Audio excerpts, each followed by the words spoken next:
just when you thought the NFL was going to calm this thing down, it's not going away. And I know you're onto this real big, and you got a lot to say.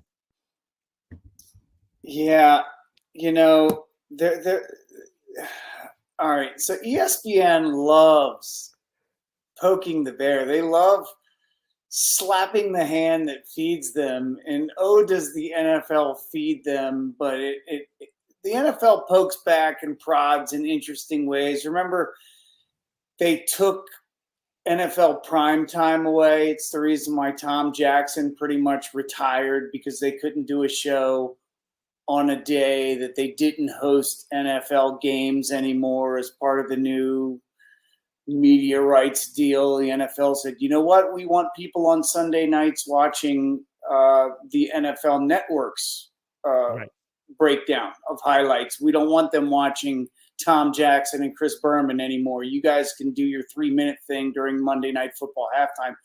Pissed ESPN the high hell off, because that was their, next to the Sports Center Sunday night, their highest rated show of the week. Just taken right from them by Daddy. So every chance they get to exploit a story, if they see a window into poking the NFL and they think they can milk it for every penny, they would. And they dropped this on Monday morning. And I think they're going to talk about it all week long in hopes to get a response from the NFL. What can we get the NFL to say? Can we get a soundbite? Can we get one of the owners to come out like Irsay drunk on a hot mic, or say something drunk on Twitter with playing with his guitar collection that's like $1 billion by now? What can we get Jerry Jones to say? Jerry Jones has always been susceptible. He's got a daily radio show, I believe, in Dallas, and he gives no Fs sometimes. And you catch him upset, he doesn't care about $1 million fine. Jerry Jones wipes his tookish with Benjamins. So, but ESPN loves that. That's what keeps their guys in business. Stephen A. Smiths and whoever else they're bringing in now. Shannon Sharp in the house to join forces with whoever on First Take, I guess now. Isn't that their newest guy? RG3, all their personalities over there. They're not going to be able to talk about anything else. And the numbers are crazy. Check this out. In 2012, I found this today. Actually, I lie. Somebody sent it to me because of this topic. And this is an article from 2012. Ooh. 90,000 pre-collegiate football concussion situations are happening each and every season. Pre-collegiate. That means high school and boys club level, 90,000 concussions. Now, every Karen, remember Karen, she'll call the cell phone if you're barbecuing in the park and all that. Well, she doesn't want her kids to play tackle football anymore, padded tackle football, because it's super dangerous. And every one of these concussions that happen, and stories like this that ESPN will glorify and milk for every penny, gets all of Karen's friends now to pull their kids out of tackle American football. And you know what? If they start depleting the pipeline between college football kind of shooting itself in the foot in a variety of ways, oh boy, the NFL have to start looking into the professional sumo to find talent pretty soon here. Or I don't know what they're going to do. Scrape the bottom of the jiu-jitsu Brazilian, fighting ranks. John, what about Monday Night Football? I mean, that's what they do on ESPN, right? And they get a couple of playoff games itself. I mean, they're driven by the 4 sports itself, and that's pretty much how they're making their money. And other than that, they don't make money on anything else, right? It's just like your local radio stations who carry like the Ravens and the Orioles games. Without them, they don't make money. Like, and the other radio station who doesn't carry them, struggles to stay afloat, and they have to cut corners and stuff. So it's like you take it away, they struggle. Why would they want to shoot themselves in the foot like that? Say Disney and ESPN, or by destroying a sport that makes them money. Well, you did see that ESPN has sold stakes to the NFL, Major League Baseball, and the NBA recently, right? And I think Yes. he did this to hike up the stock prices and flip the company over to. It was originally going to be Apple, but I think it's going to be Amazon now. I think Apple negotiated a little too frugally, Hi. Yeah. and it looks like Jeff Bezos, who's already got some NFL under his belt, is probably going to come collect it up. We'll see what happens, but if the NFL is a stakeholder, well, then they're going to allow it because bad publicity is still publicity. So it's kind of like they'll let you say whatever you want to say. Just don't say too much. If we think you're saying too much, we'll let you know, because they have before. They shut down that show Playmakers. It was a one season great show. But they said, you know what? It's not a realistic depiction of our league, and we don't want you to play any more episodes of that. Not, So it really was though. it was absolutely. I met one of the actors. My cousin. Ooh, which one? Was, one of the black athletes. I can't say, but I do know more personal things about him in the community of Hollywood, and it didn't really portray his personal life, but he did a great job acting as a professional athlete. Like that I'll say. Was it the aging running back? Was it that one? No, he was young. He was younger. Okay. He was He young. had a great story, I Right. thought. They had the Michael Vick character type, Yes. the guy that could run out of the gym. It was a lot, they did a lot, but you're right.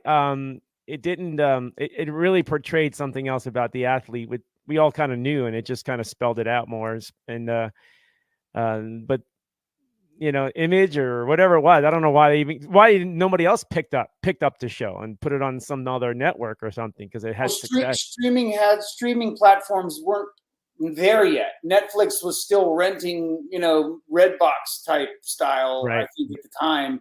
I can't remember what year it came out, but I don't even think Netflix had any of its own original programming yet. So had it come out 5 years later or something, it might still be on the air today.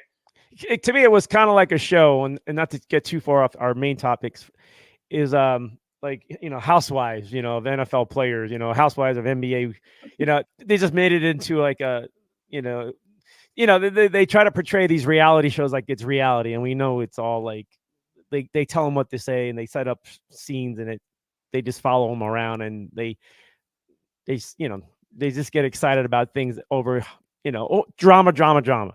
Now they just put it onto a show, and everybody was able to relate to it because we've been force fed this reality show. So it kind of had a nice feel to it, and we were already prepared for it. All right. So getting back to CTE, 40% athletes dying before the age of 30 years old. The first thing it came to me was myocarditis, the heart issues, the relations that people are connecting to COVID and the COVID shots and things like that. And what I was trying to connect dots with is, and I think most people would, or at least think about it, is this another way to cover up maybe what happened last year with Hamlin, which we still kind of covered it up a little bit, right? Is the NFL, or is there something else behind it where these issues could arise more this year? The numbers are up with a lot of heart issues, more than they want to say and admit, but globally, that was my impression, was like, this could be another way to get you thinking concussions. It wasn't about the heart, you have any take on that? Because I'm leaning on the fact that this could be a cover up in a way to get your eyes off of the heart issues that are going on with athletes all over the world. Because this is not just NFL. This is not just football. When you said athletes, right? You said 40% of athletes, not NFL players, right? So I think there's a concern there. Go ahead. I'm sorry. You're about to talk. You're good. In boxing, we call that the rope-a-dope, right? And Muhammad Ali made that real popular. Hey, look at that. Bow. That is exactly what that is hey, look at this new shiny thing over here, and Yeah. meanwhile we're giving you the reach around with the other arm, and you had no idea it was coming. And no pun intended. But the thing is with the NFL, much like other corporations, offices, industries, COVID. If COVID showed us one thing, is that on a dime, the rules can change and things can become mandatory, whether you like it or not. And if you want to continue working here or participate in this or that, you're going to have to get this thing, which of course we know was the vaccine, right? And that opens up an entire Pandora's box in itself. You anti-vaxxer, you Yeah. you the triple vaxxer, whatever. So the reality is that yes, we were rushed in line to get this vaccine The athletes with no proven side effects or long-term what are the long-term impacts on our health? Well, we didn't know because there were no studies, the new we needed virus, time. new vaccine. So I don't know, we're gonna have to wait and see. But the new rule is you gotta get it anyway, so don't ask. But now we're finding out that some people are impacted majorly negative due to, and the NFL was a big push. Remember, all the other leagues shut down. The NFL started on time. And then they made a big deal about everybody's going to wear a mask and we're going to stand 6 feet apart. We're going to practice in pads, but like not really. And then we're going to wear a mask. If you're on the sideline, put your mask. If you're on the field, you don't have to mask. But if we're in a scrimmage, everybody's masking. It was the stupidest thing I'd ever seen in my life. Right. And then players were opting out. And, some players were going against others that didn't want a vaccine, and others like Kirk Cousins. And we know Aaron Rodgers, who was immunized. They weren't going to get it. But other guys were like, oh, but it's not for you. It's for the people around you. Right. But now, the kid from Buffalo, what's really going on? Right. And that's why when this CTE comes out right before the season starts, right? Literally like a week or 2 weeks away, right? A new study comes out about concussions, about athletes dying with CTE stuff, right? Think of, fighting for their lives, some of them, right? Just stay on a machine. That's an alarming number too, 40%. That's a big number. It's a very big number. So that's going to grab your attention, and here's your talking point for the week. Let's see how it plays out, how it's playing out, not just for the week and through the weekend, but into the football seasons, because we're going to be talking a lot of college, a lot of NFL, and keep our fingers crossed. But concussions. If the storyline becomes concussions in the NFL and all the other sports, that's a great detour of what, all it takes is another athlete to collapse with a heart condition itself. And remember the big push in college football, right? The SEC said, we're going to play. We're not going to delay a single snap of football. We are going to get down in 3-point stands. We are going to shoot off the first rifle and final gun like we were supposed to, according to our television deals. Okay. And we're going to have people sitting in the stands too while we're at it. Mm-hmm. The Pac-12, the artists formerly known as the Pac-12, or the Pac-2, Pac-5 now, in the Big Ten, who now owns most of the Pac-12, they are educationally driven conferences. They were very quick to say, virus, oh yeah, we're not going to play. We're going to shut down, for the safety and well-being of everybody else. And the SEC said, that's hilarious. We're going to play. Yep. And then, of course, what happened? They succumbed to the pressure and said, all right, fine, we'll play too, I guess. We'll play partial schedule, whatever we got to do to get a fair, shake at this TV money, because they realize, we're going to lose our ass. Now you have concussion. Now you have concussion issues in a big talk, CTE, right, which is huge, and a lot of lawsuits, right? NFL lawsuits. Remember that stuff with the Yeah, CTE? yeah. All right, and then we have myocarditis and heart issues with the COVID stuff. All this is coming in. It, like, if you're a young athlete or a mom, like, why would you want them to play a sport like that? Like, For because the NIL deal, baby. get to college, son, and get the NIL deal, and then you're good. We can move on. You don't have to go pro. We got it.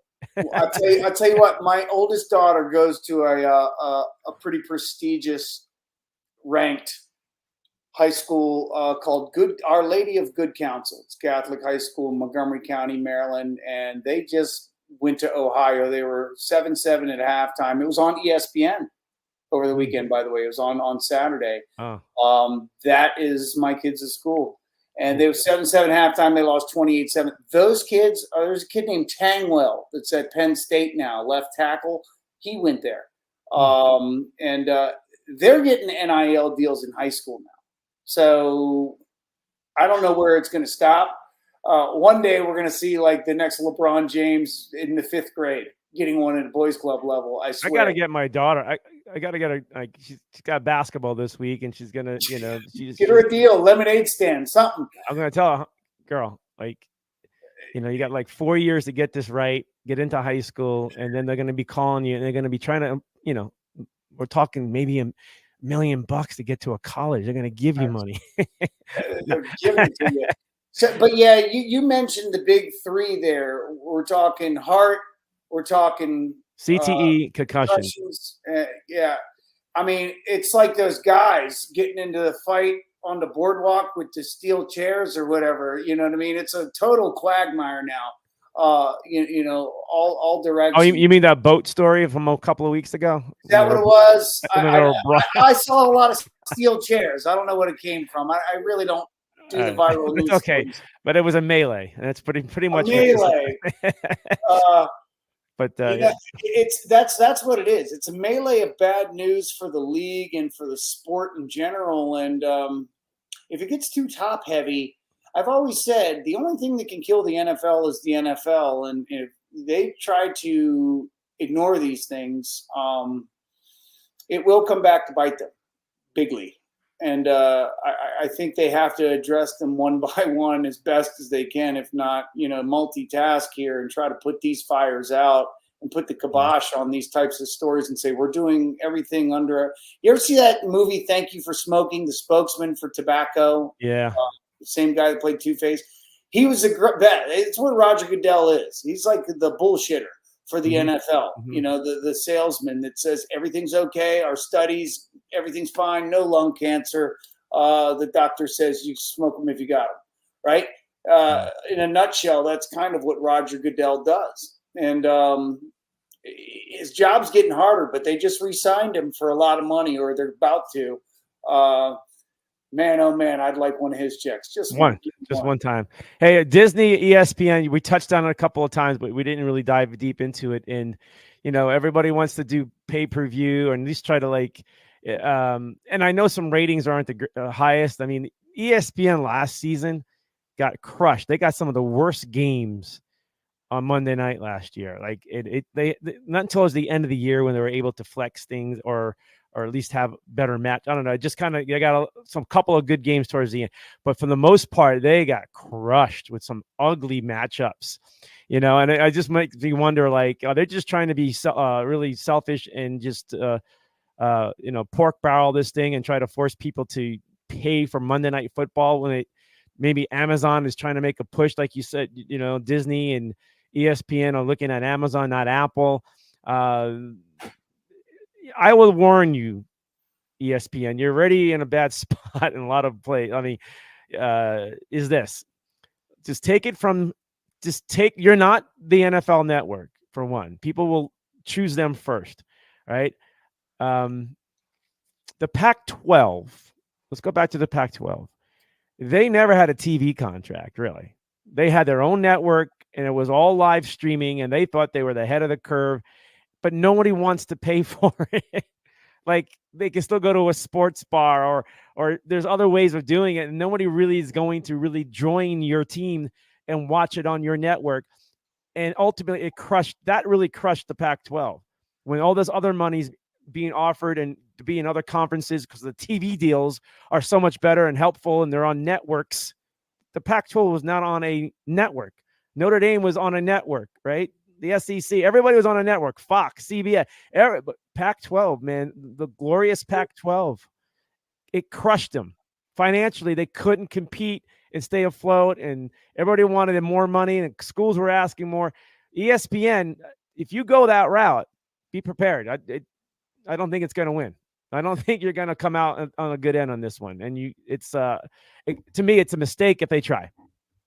Well, I'm pretty sure you know this, but last year, I believe, was the first year in a very long time that ESPN/ABC was able to finally flex a better situation game into their slot, where I think the NFL, and here's my word, I think it's pretty calculated, all the bad matchups that they were getting, knowing that it's the only game on television and it's cable TV, so the ratings are automatically a little lower than Sunday night package on NBC, which is a national channel, one of the big four. But now ESPN is simulcasting on ABC, which is one of the big four, or at least half of them are going to ABC, and they can flex in a better matchup. So I'd expect ratings to be higher because now they've got the opportunity to pick and choose a better game that fits their network. And, of course, they're double dipping. They're getting the Manning brothers on one channel, and you're getting Joe Buck. You're getting Troy and Joe, who are the best or second best in the business now. They're paying a lot of money for them. What are they paying, like $50 million a year for both of those guys total, I think. They better bring in the money, the revenue. I mean, I expect to see a lot of Bud Light commercials with Mulvaney or whatever this upcoming season. If that happens, man. Bring Kid Rock back or something, shooting cans at halftime, I guess. But anyway, they're going to have to do something, a lot of Mandalorian commercials. But they're going to get some better matchups, that's for sure. Let me tell you about the Pac-12. And this is what I think killed them. You mentioned them not having a TV deal. USC, you know this, they get Notre Dame every year. Yep. And they get them home and home. Yep. Every other year they get home and home. What would have been genius if not only USC gets Notre Dame in Southern California only on the Pac-12 network every other year. Now, would have been a good idea. But Notre Dame probably would have told them to go play in a sandbox, and you know what? Go play Hawaii if that's what you want to do. But if they could have gotten that done, that right there alone might have carried that conference to bigger heights. But I think other teams like Cal, UCLA, Stanford, Oregon, Washington, if the big ones, and even as far as like Arizona State, because Herm Edwards was very competitive for a while there. He was. If they were to get a marquee matchup at a home and at least get the home game of that every 2-year matchup exclusive to the Pac-12 network, that's worth paying for. So if you had Arizona State going up against, a team like A&M, Texas A&M or something, every year home and home, that's a pretty good game, and you're getting one guaranteed to be only found on the network. And I love how poor Oliver Luck, they hired him at the ass end here. He just keeps getting connected to failing leagues and conferences, starting with NFL Europe and the XFL and the whole – now go save the Pac-10, 12, whatever we are now. Save us. There's like only the tip of the Titanic left. Poking out of the water, and they're asking him to pull the whole damn ship back up and the glacier. I don't get it. Poor guy. It all goes on his resume. Every company you're attached to fail. Yeah. How he keeps getting hired for millions of dollars is beyond me. I'll take one of his checks too while we're at it. Yeah, we're going to be Southern Utah, Arizona State on Thursday night, and that's not going to be a pay-per-view game. Like it's not a Pac-12 game. You're going to watch Nebraska, Minnesota. Right. That's the other thing too. So And they struggle on the West Coast. The networks, I mean, they struggle to get. Before you get off this topic, it just struck me, and you mentioned pay-per-view. Yeah. The month Roger Goodell was hired the first time, if you remember, they said, well, what your background? You were a litigation lawyer. You know, said, well, how did you, qualify? This is like the biggest job in the world. It's bigger than being the president. And he was like, well, the NFL is a big product, and we are a big league with big superstar athletes and big money and big TV deals. And he goes, and a lot of football. This was right around the time they invented the NFL Network.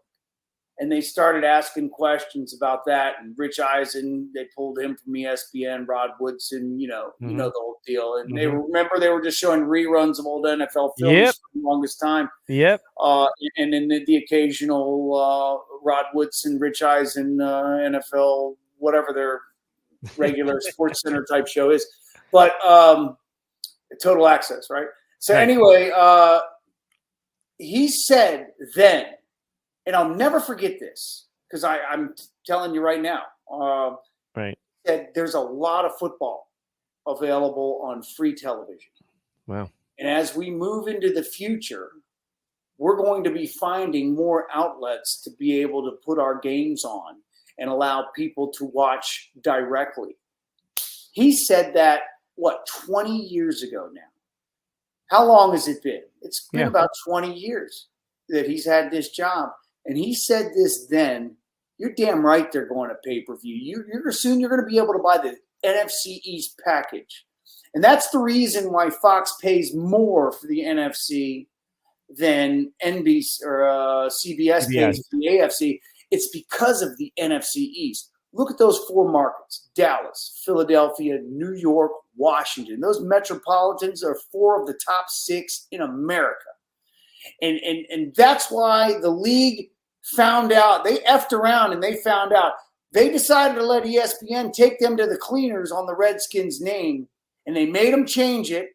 And then what happened? The stadium emptied. Nobody bought any more T-shirts or jerseys. Nobody watched on TV here in the D.C. area. That's a lot of eyeballs not watching Bud Light commercials. Okay? And when that happened, even with the hundreds of millions of dollars a year in revenue that the league takes in, they hurt the bottom line for the NFL. And they probably are dancing a jig in the purple rain now that this guy that owns the Devils and the 76ers is the new owner. They probably are happier than Elton John in a dildo factory.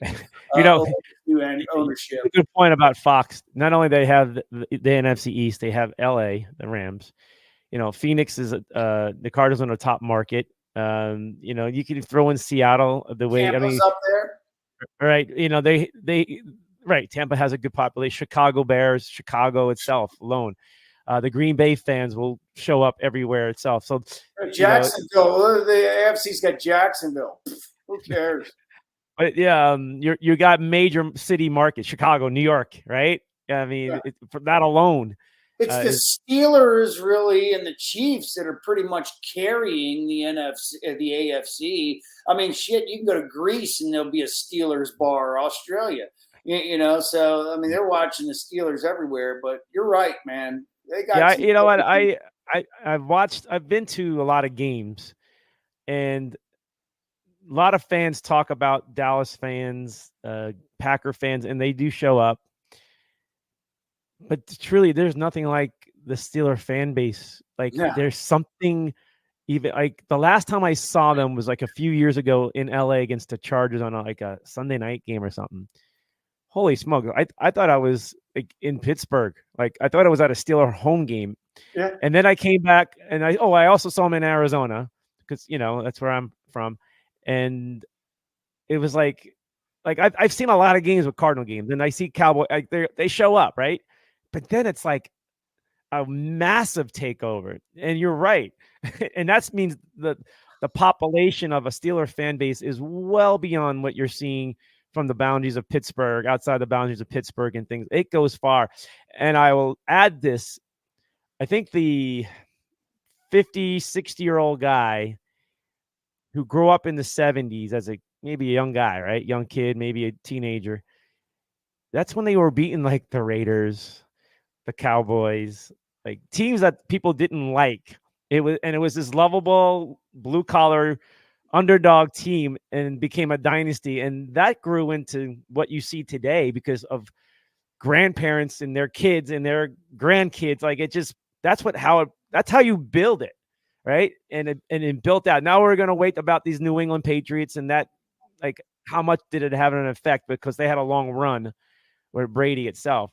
But that's how the AFC and CBS are surviving. You're right.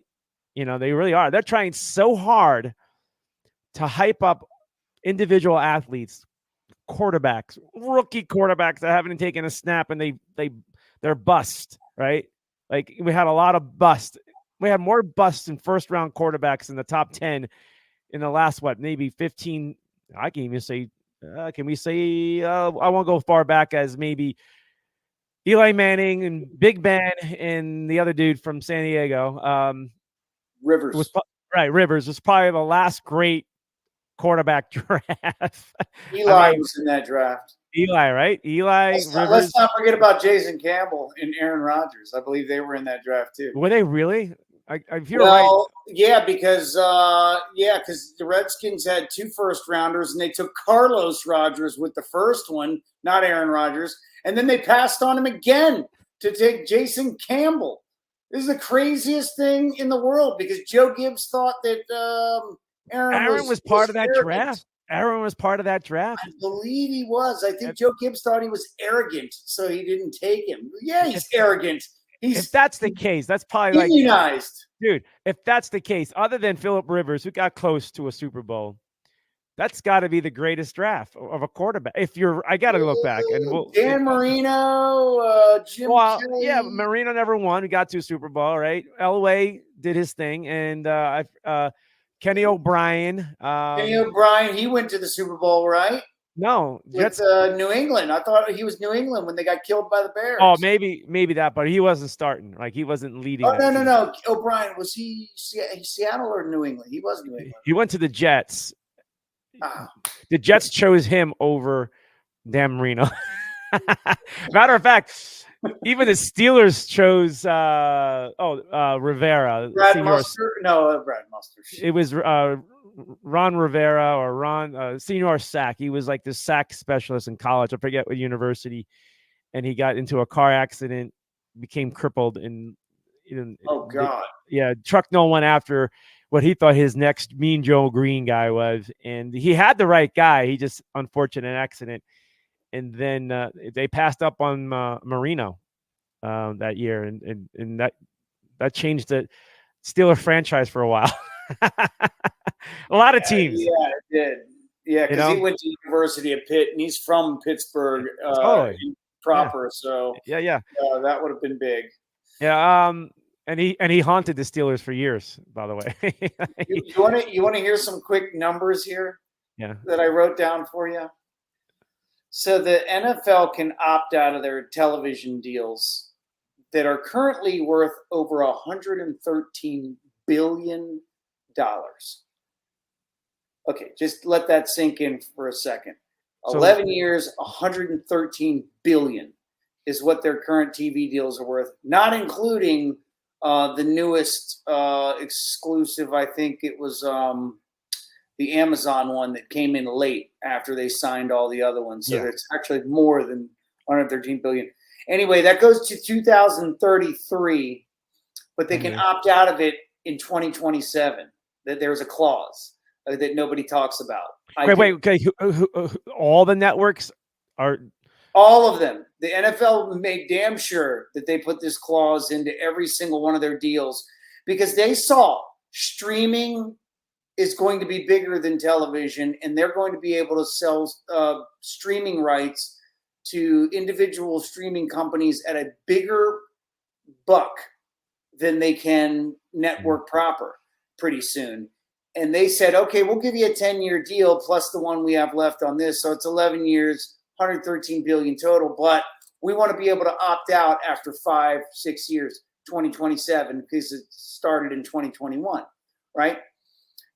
Now, the current collective bargaining agreement between the owners and the players doesn't expire until after the 2030 season. Unless the players go on strike, which they won't do. They'll threaten, but they won't. Okay? They're now going to be stuck with 4 years of the NFL opting out and then getting a much more lucrative deal and thus making more hand over fist money while the players eat it on the old deal for 4 years. Consecutive years. Now, here's some math. I did the math. The revenue has gone up approximately 12.5% every year except for the COVID year. Okay, the 2020 quagmire of when the world went upside down, inside out. This is what their suggested numbers are for 27 through 30. 677, 761, 857, and $964 million per team. Per team. So in 2027, each team will get 677. And then in 30, the last year, the players get their original CBA before they can renew or renegotiate. $964 million will go to each team, but the team will already be locked into an old deal with the players. So basically, you're telling me in that last year, they're $1 billion a team. $32 billion league. So right now they're at 12. The 2022 was a $12 billion year for the league, which comes out to $375 million per team. Okay, that's what each team made in 2022. Yeah, just tack on the 12.5% every year, and those are the numbers you get. Yeah, and that's silly money, Brad.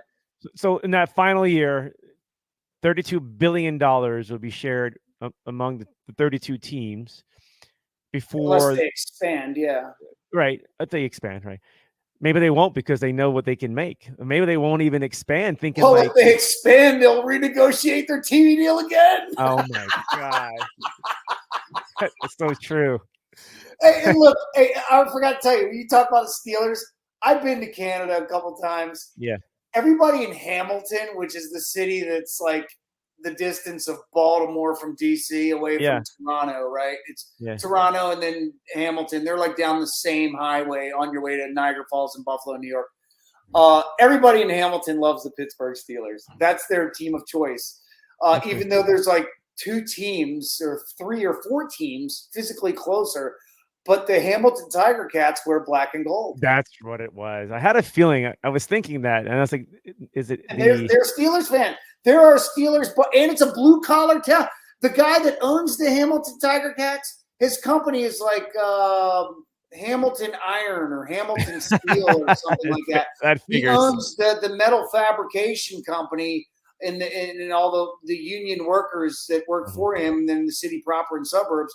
They're all, it's like Birmingham. They're a steel city, just like Pittsburgh. So let's shift the gears into the previewing the NFL season. Go for it. A little over a week away. We got to get through one more weekend of non-NFL football. But my top 6 teams coming out of the AFC one is the Steelers. I think they're not because they had a great preseason. I saw this coming because of what they did in the offseason. They have a lot of incredible depth in all positions now. And if guys go down, like NFL, it really hampers and handicaps teams. And I think they're one of the few teams that are really depth-wise on that roster. They can probably survive, even at the quarterback situation. It's not the greatest quarterbacks, but I'll take Mitch and what's his other guy's name, who started a whole bunch of games from my mind slipping. But they have started experiences, right? At the back. They're good to go. But Kenny Pickett, nobody wanted to draft a year ago. If he has the year that I'm anticipating, and it's not going to be all about Kenny Pickett, it's going to be about that entire offense. I mean, Pickens is just ridiculously scary great. They have Deontay Johnson. From what I remember, this is what really got me. Okay, they have a great running back. They have really nice tight ends in Pittsburgh. Their offensive line is ready to go. They got some great talent that came in. But when you talk about Deontay Johnson, he's the highest rating wide receiver in the NFL that gets open. Like they rate him as the best receiver that gets open, and he catches a lot. Like he had a couple of years ago, he had like butterfingers, but he's an all pro. Like he's had some great years. Anybody's number one. He could be a number one on a lot of teams. And then there's Pickens, who says by all the targets and thrown to him, he's he's number one on the chart list of catching the football, like sure hands. Like, so you got a sure hand guy, and you got another great receiver who just gets open, rating him 1 in both categories. These two guys.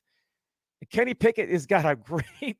I mean, you can have Jamar, Chase, and all these other nice guys, but when I saw that, I went, smokes! And this is still like we haven't even tapped into it, and nobody even talked about it. I love that, and they got tight ends and all that good stuff, and they got a sound defense that just got better. So let's get off Pittsburgh. Let's go into. I think Buffalo will still be there, but I'm a little hesitant. I think there's, they had a nice window, and those windows can start to close before they even get bigger or open. And I don't think they did enough like Kansas City did by rejuvenating their offensive line to help Mahomes. They got one of the best offensive line. That's why they were able to win a Super Bowl and get back to elite status, right? I'll go Buffalo, Pittsburgh, Kansas City. I am definitely going with the Jets and Aaron Rodgers. I don't care anybody. You can hate on this guy. He's got the best IQ of any football quarterback. It's just amazing. And even coaches talk about this guy. And the Jets, who just won 7 games, had a guy having a great running game, had a rookie receiver, offensive rookie of the year, whatever you want to call it. And now Aaron Rodgers showing up. I think offensively they're going to be fine with Aaron there, of course. And they have a really pretty good defense with Saleh as their head coach, who loves defense. So the Jets, and I don't be surprised if Jets win that division, because Aaron Rodgers is just a simple winner, folks. He's a winner, and he doesn't get around. So that's 4 right there. Then I'm going to go Jacksonville because they showed their way. And they better move up to the next, elevate their game. Like they better. If they don't, it's a big dud this year for them. But I'll go right there. The Cincinnati Bengals. I'm worrying about little leery about Joe Burrow's injury and how soon he gets back, and he's not back yet. And is he going to play in week 1? Right? They anticipate that, but where is that going to be? I'm not big on Baltimore. They're all hyped up with the receiver stuff. Is Lamar Jackson really a throwing quarterback? And I don't really believe their defense is it used to be. The Ravens, they got smoked a lot last year. So I'm going Pittsburgh, Kansas City, Buffalo, Cincinnati, Jacksonville, and the New York Jets. Your take on the AFC? Well, I have all of the teams that you mentioned getting in, but I do think Baltimore will get in. I think they are going to be the 6th seed, and I think the Steelers are going to sneak in at the 7th seed, because I can't figure out if there's anybody 7 through 16 worse than the Steelers. But I don't think Steelers have made major strides this offseason, but I think they are the 7th best team. I think if Lamar, the hitman, Omar Cummins Jackson, if he plays 12 games, they're going to the playoffs. If he plays 12 or 13 games, they're going to win that, or they're going to come in 2nd place, because if Joe Burrow is healthy, they're going to go 13-4 or 14-3 or whatever. I don't think that's even close. I think Buffalo is the 3rd wild card. I think they're going to get the 5th seed, and unfortunately have to play away at what do you draw if you're the 5th now? You go to number 2. You're gonna go to Kansas City or something like that. Yeah, you're gonna go to Kansas City. You're gonna go to the Jets. You're gonna go to the Bengals. You're gonna lose. That's what you're gonna do. So I think Buffalo is going to look really good. Unfortunately, here's your bet. You were talking about betting at the very beginning of the show, and you were talking about Super Bowl odds. I'm not telling you to bet the Super Bowl. Whatever the Jets win-loss over-under is, take the over. Look at Aaron's record. I am going to do that. Look at Aaron Rodgers' record against the win-loss preseason prediction for wins, and I guarantee he's been probably over 8 out of the last 10 years. Easy. It's like betting Tom Brady to win every game. It's like, how often do you really lose betting on Tom Brady? You know what I mean? It's the safest bet in sports. Or you know what I mean? Is there going to be a good crowd at the Messi game?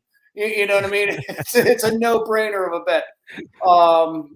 So I think Baltimore will go if Lamar plays football. I'm not saying he's a great quarterback, or I don't know. I'm not going to have a debate whether he's a running quarterback or a mobile quarterback. I don't care. I just think he scores lots of points. And they've got a great running game, and they've got great tight ends. And it'll be interesting to see what the new offensive coordinator cooks That's up. the thing. It's a wait and see with them. And I heard they're going to play 3 wide receivers, and they got Odell with the shiny haircut. Yeah, I just don't know. He's got the Ravens gold hair. Like I think he kind of blended it in there. Buying watches for dudes. That's nice. I don't know where Odell is with his injury, and he's got great hands. I don't think you lose great hands. But if you can't get past and get open and run great routes with, he relied a lot on his speed, and his parents are track stars, right? He's 32 years old. Does that sound right? Yes. So with an injury, and so we wait and see, and did not play football at all last year. Yeah. And he didn't play, right. And he's not built like Terrell Owens either. No, I they got a little receiver they got in the draft that, but he's small. He's like another Marquise Brown in my eyes. I don't, and they're going to use little flare passes on little end arounds, and, they're going to try to get him in the open field. That's what they did with Marquise Brown. So they're going to try to get back to those days. And, but it wasn't it's not impressive to me right now when I watched them. The biggest impression I get is their tight end situation. Like the guy's always wide open. It's like the tight end is always open in Baltimore. All 3 of them. Always. They'll run 3 tight ends and a fullback and a fat halfback out there, and they still get the first down. It's crazy to me. Yeah, it's always open, and a lot of because they're worried about Lamar and the play action and the options and all that other stuff. And you're right, Lamar has to stay healthy, and that was the big question with him last year about his injury. And every year he can't finish, and if he can finish, you're right. They probably win a few more games and get in the playoffs. And I don't think, the Bengals, everybody's on them because of Burrow, but they still got problems on the offensive line. They lost some guys on defense. They lost a lot on that secondary side, a couple of starters in that secondary. And, we don't know who's stepping up to maintain that. And don't forget, Cincinnati gave up some points last year too with what they had. So I'm saying Cincinnati because I'm just going to roll with Joe because Joe is just phenomenal. And he can just, win you a 35-32 game. We're going to find out real quick how good their offensive coordinator adjusts with Orlando Brown. And here's the thing is I've been following Orlando Brown since he was in high school because he is a DC area guy. And I loved it when he went to the Ravens, and I hated it when the Chiefs traded for him.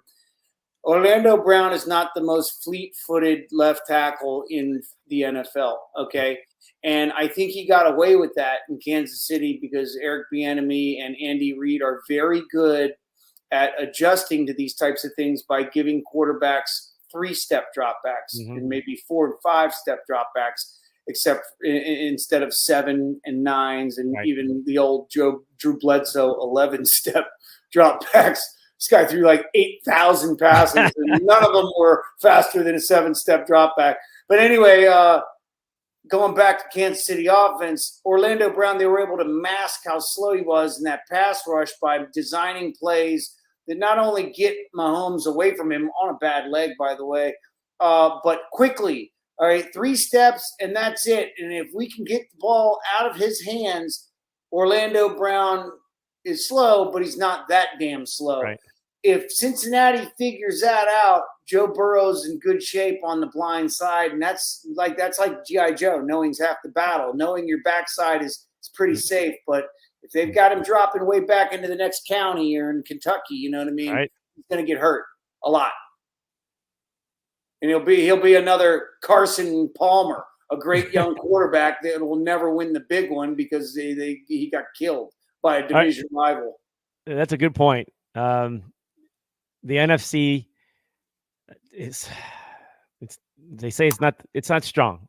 Right. I like 3 teams coming out of the East. If Washington quarterback situation was better, I may say 4 teams. It's like, because I think Washington is just one of those teams that they play hard for Rivera, and I think Bieniemy being there could be. We'll see how good he is, and if he's what we've been told how really amazing he is. I think he's set up to be the next coach of Washington. And we'll see how it plays out. But if they get that quarterback, we'll see what they have. They haven't pretty much unknown guy in a certain way. Like they don't have the elite quarterback yet, and that's what they're missing, right? So I'm gonna go Giants, Eagles. I thought the Eagles were gonna take a step back, but they did really well in the draft. They filled their needs at the defensive line with Jalen Carter, like that. Just he slipped. I can't believe he fell to the Eagles. I don't know, because he had all the offseason stuff, man. It's like when that happens, that's when I jump in. I'm more worried about the guy who's quiet and all that, and we don't do enough homework on. The guy played on the field like an NFL pro, right? So Eagles and the Cowboys, just because the makeup of the NFC North is like, all right, the Lions, because maybe they're supposed to now win, right? And they had a better finish of the season. I don't believe much in the Vikings. The Chicago and the Green Bay. I just think they're going to they're looking at top 5 pick next year is what I'm looking at. All right. So is it Detroit or is it Minnesota that's going to win that division? And that's it. So now the NFC North, that's 4 teams right there. I'll roll with the Niners. We'll see what happens with the quarterback stuff. Is Purdy really going to be Brock Purdy going to be the guy we saw last year? And does Nick Bosa want to play football because he wants his contract? So he's not even showing up, from what I understand so far, without his contract. And that means week 1 against Pittsburgh, in Pittsburgh, no Bosa. I don't think you're winning that game unless Pittsburgh just totally sucks, right? Not happening. I don't see it. So, but the Niners should have enough defensively and things to get through, right? So Niners, that's 5. I got one more team out there. Saints. I have more faith in Derek Carr. I think it's either going to be Saints, and don't be surprised if Tampa sneaks in there if their quarterback, Baker or Kyle Trask, who may step in there if he has to, just does the job, because they have a lot of weapons still. They have a lot of talent in Tampa. They still have a lot of defensive players there, and they may not even have to win 9 games, right? It's like one of those divisions again.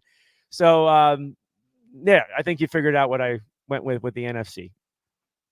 I think Detroit's going to have the best record in the NFC. I think they get the number 1 seed. Nobody's ever said that. Wait, nobody said that. Field advantage, Detroit Lions, and I think they lose at home in the playoffs, either in round 2 or round 3. It would be fitting that they're one and done.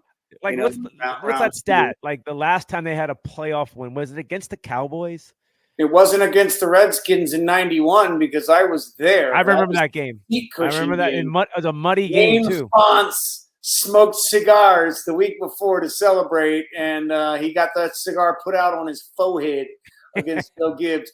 That was a good game. The Lions they had a shot in that game. I remember I think it was Barry, and he was all muddy. It was a muddy game, like it always was in Washington during playoff time. It's a quagmire. I like them to have the best record in the league. I think this is the year Minnesota goes back down to purgatory. Kirk Cousins and his mutton chops, or whatever the hell that mustache is called. He's going for the mustache ride on out of town last year of his deal. And I think they draft in the top 5 as well. They're going to take that Texas kid, Ewan Ewers or something. Yeah. The guy with the super mullet who's the Peyton Manning's nephew is now backing up. Is that A&M or is that Texas proper? That's Texas. That's Texas Longhorns. Proper, the Longhorns. That's right, Matthew McConaughey. I think that's who they take. They're going to go from the mutton chops to the mullet All right, one extreme to the next. It's like they're recreating Jared Allen with both these quarterbacks. No, okay. So you're right about Philadelphia. I think that Kenneth Gainwell, that running back, I think he will be their best player on offense. But I do think that Jalen Hurts comes back to earth a little bit, much like Lamar Jackson has come back to earth the last year and a half. So I think Dallas wins the division. Over under real quick, 140 snaps for Trey Lance. Wait, Trey Lance coming into the game. 140 passes. Passes. That means 4 games worth of passes at 35 passes. That means Dak Prescott gets hurt again, and right. here comes Trey. Right. Interesting. So over under 140 pass attempts, Trey Lance. I'm going to go with over. Is he a legitimate backup, or is he third string? No, I think Trey Lance is a North Dakota State product, which is also Carson Wentz reincarnated. True. All right, so Cowboys, Eagles, Lions.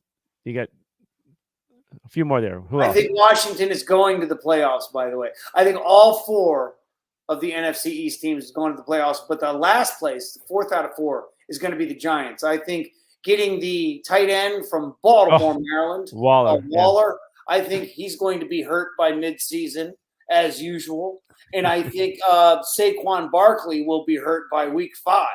So I think they come back down to earth, and we remember how good Daniel Jones really is. Not worth $160 million. That Daniel Jones. Oh, yeah, that guy. I think they go like 9-8, but squeak in. I have New Orleans. Okay. I just think they're tough. Their defense is outstanding. Yeah. And I don't think Jimmy Graham plays much more than 3 or 4 games worth of snaps, but I think his presence will be felt. And Derek Carr. Him on the field with Taysom Hill should be interesting. Yes, Derek Carr. I think Derek Carr has a case of the no fucks given in the Big Easy. I think he's going to be heavy drinking, listening to Second Line march up and down the street all week long, and he's going to come in like a bat out of hell in a Meatloaf album. That's a long way for him. That's a long way from him from Bakersfield, California, man. Oh God, Bakersfield, the armpit of America. Seattle, I think, wins the West. And your boy, I don't know, man. I just think their wide receivers are big and broody and good. They're good, man. You like Seattle over San Fran? Yeah, I think San Fran. I think I don't really honestly think too much of the running back they traded for, McCaffrey. I think he gets hurt. I think he's at that stage. He's a very light in the ass guy. What does he weigh? 225 or something? Maybe. I don't think guys like that have staying power in the NFL, and he's reached 1,250 carries now in his career. Not only that, he catches it a lot. He's been hurt a lot in Carolina, and he was hurt a lot every year. He was hurt in Carolina, and you may be right. If happens, they lose that big wide receiver that they like to hand the ball to in tricky ways, boy, oh boy, they're in trouble. It won't matter how many quarterbacks they go through. If they lose that guy, what's his name? Debo? Debo, yeah, they're $75 million man. They lose him. I don't care if it's Brock Purdy, the paintbrush, you know what I mean? Pretty little angel eyes. It doesn't matter. They're gonna go